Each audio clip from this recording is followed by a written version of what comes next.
while driving on that windy, bendy road, I was like, where on earth are we going to? They're taking us in the middle of nowhere.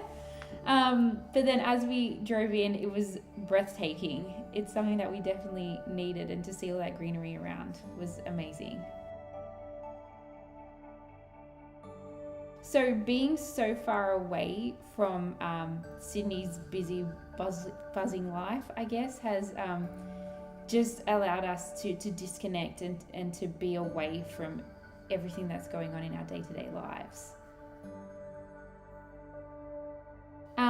Again, just disconnecting from the outside world, and being with my husband here, we've been able to reconnect, so we'll stay married a little bit longer. No, just joking. But being able to reconnect with him and just spend some time together, reevaluating our purposes in life and what we're doing has been really great for us.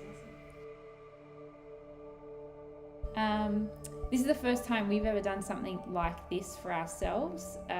So it's made us realize that these types of things are really important for our own mental health and our own well-being, to keep us on track to go back and be able to face the problems and whatever is out there in the real world.